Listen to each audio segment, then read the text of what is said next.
네, 오늘 장선 전략 시간입니다. 어제 코스피, 코스닥 양시장 온도차가 상당히 심했습니다. 코스피 시장에서는 외국인들의 매물 출회와 함께 기관이 지수 방어에 성공을 하면서 코스피도 극적으로 반등하는 모습이었는데요. 하지만 코스닥은 1% 가까운 급락세를 시현했습니다. 오늘 시장 어떻게 흘러갈지 전망해보면서 전략을 세워보도록 하겠습니다. 위즌베스트의 김현철 팀장과 함께합니다. 안녕하십니까? 예, 안녕하세요.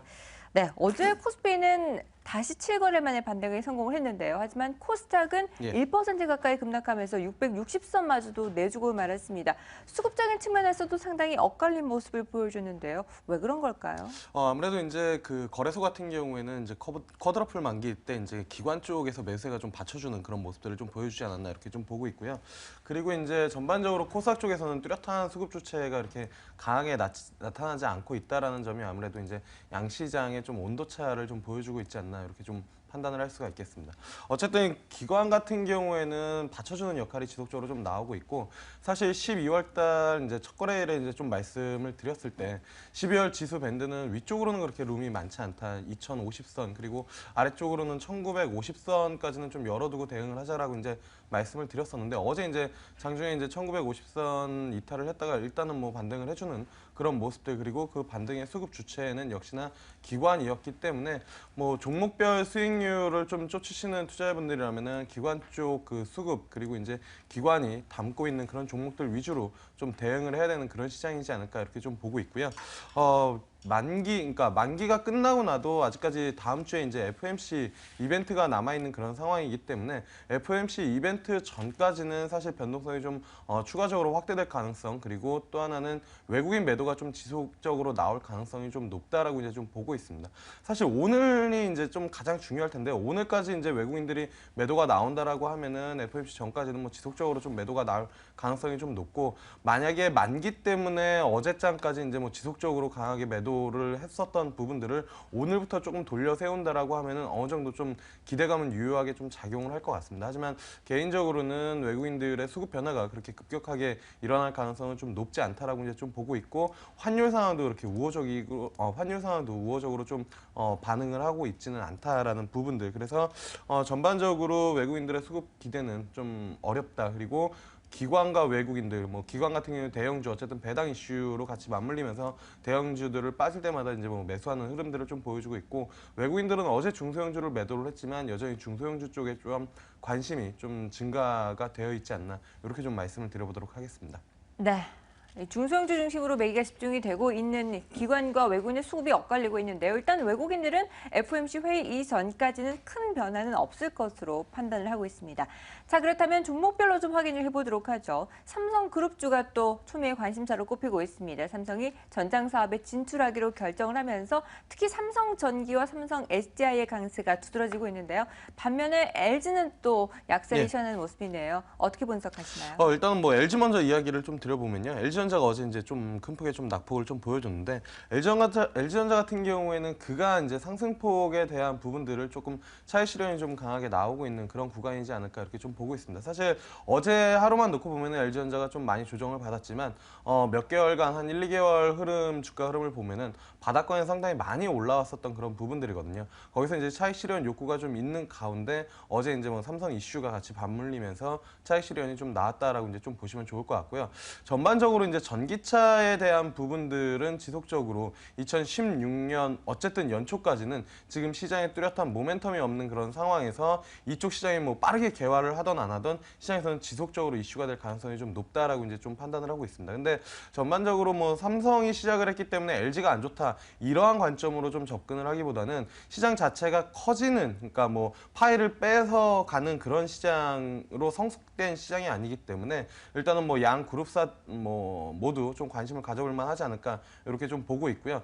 일단은 뭐 2차 전지 쪽에서는 배터리 쪽은 LG는 이제 LG화학이 주도를 하고 있고요. 그다음에 뭐 아시는 것처럼 삼성 쪽은 삼성 SDI가 있기 때문에 이 두 종목 그리고 기업을 집중적으로 좀 관심 있게 볼 만하지 않을까 이렇게 좀 보고 있고, 그다음에 이제 전장 부품 쪽에서는 어제 이제 삼성전기 그리고 LG 쪽에서는 LG전자 이렇게 이제 좀 양분이 되는 것 같은데요.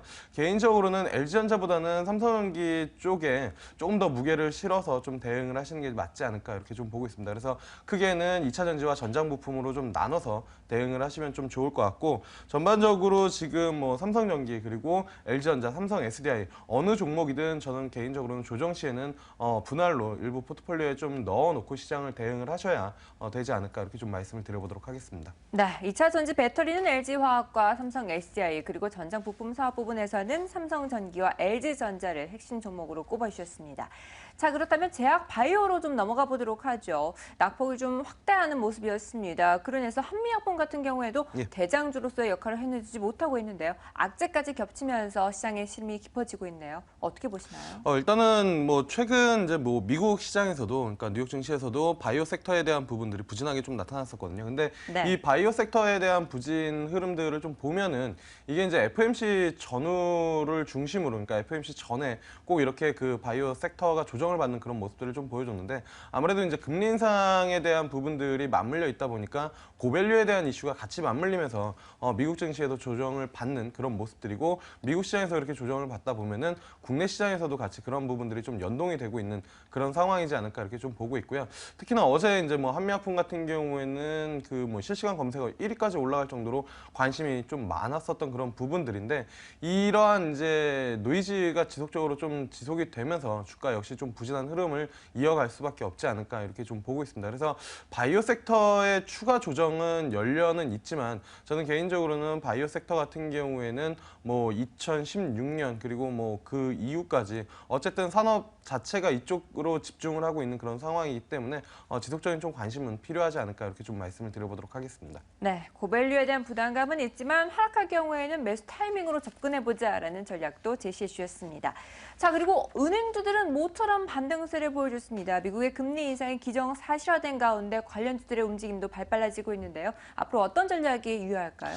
개인적으로 저는 근데 은행주에 대해서는 그렇게 긍정적인 뷰를 좀 제시하기는 어렵지 않을까 이렇게 좀 보고 있는데요. 네. 물론 이제 어제장에서는 시장에서 좀 강한 모습들을 좀 보여줬습니다. 아무래도 이제 배당에 대한 이슈가 좀 같이 맞물리면서 시장에서 긍정적인 움직임들이 좀 나타났었는데 전반적으로 이제 그 은행업 자체가 패러다임 변화의 중심에 좀 있지 않나 이렇게 좀 보고 있습니다. 그러니까 인터넷 은행 쪽에 대한 관심이 시장에서 상당히 높았었고 뭐 일각에서는 이 인터넷 은행에 대한 부분들이 얼마나 추가적으로 좀 성장을 할 수 있을까 이러한 부분들 때문에 뭐 시중 기존 은행들에 대해서는 뭐 사실 이제 뭐 금리 부분들이나 아니면은 이제 시장에서 영향력이 좀 다를 것이다 이렇게 이야기들이 나오고 있는데 사실 인터넷 쪽 그러니까 인터넷 은행이 되기 전에 은행 업무 쪽에 대한 인터넷 뱅킹 이런 부분들이 시작됐을 때도 은행업에서 이제 한 번 이제 뭐 변화가 있었던 그런 상황인데 이러한 부분들이 모바일이나 인터넷 쪽으로 추가적으로 좀 확대가 된다라고 하면은 저는 개인적으로는 지금 은행업 같은 경우에는 추가적인 성장을 찾지 않으면은 뭐 현 수준에서 지속적으로 좀 갇혀 있을 가능성이 좀 높다라고 이렇게 좀 보고 있습니다. 그래서 뭐 연말 전까지는 배당에 대한 이슈 그리고 미국 금리 인상에 대한 부분들 때문에 금리 격차 이러한 이슈로 인해서 어제 뭐 금리를 동결을 하긴 했지만 금리가 추가적으로 하락하기보다는 미국 금리를 따라서 이제 뭐 상승할 가능성이 좀 높다. 이러한 이제 여러 가지 논리들이 맞물리면서 어제 상승을 했지만 추가적인 상승은 뭐 어렵지 않을까 이렇게 좀 보고 있습니다. 그래서 만약에 추가적인 상승이 나온다라고 하면은 일단은 뭐 차익 실현을 하는 부분들이 맞지 않을까 이렇게 좀 말씀을 드려보도록 하겠습니다. 네, 은행주들 배당 매력은 있지만 장기화되진 않을 것으로 바라보고 있습니다. 단기적인 측면의 접근 전략이 필요해 보이고요. 자, 이제 한 주를 마무리하는 금요일장을 앞두고 있습니다. 시장 어떻게 마무리를 잘 해야 될지 문 닫는 방법과 또 관심주도 하나 꼽아주시죠. 네, 일단은 뭐 시장에서는 기관 위주의 이제 뭐 시장, 그러니까 어쨌든 외국인들은 지속적으로 매도가 나오고 있고 기관은 지수를 받쳐주고 있기 때문에 기관 쪽에서 매수가 들어오는 종목들 위주로 좀 보시는 게 맞지 않을까 이렇게 좀 보고 있고요. 종목은 개인적으로는 S&T 모티브라는 종목을 좀 유심 있게 보셔도 좋지 않을까 이렇게 좀 보고 있습니다.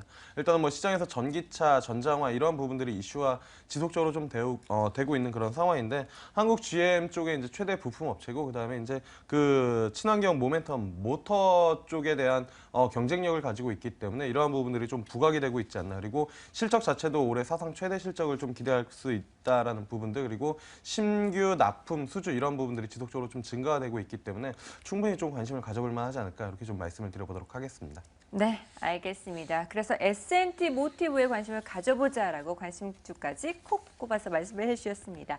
위즈인베스트의 김영철 팀장과 함께했습니다. 말씀 감사합니다. 네, 감사합니다.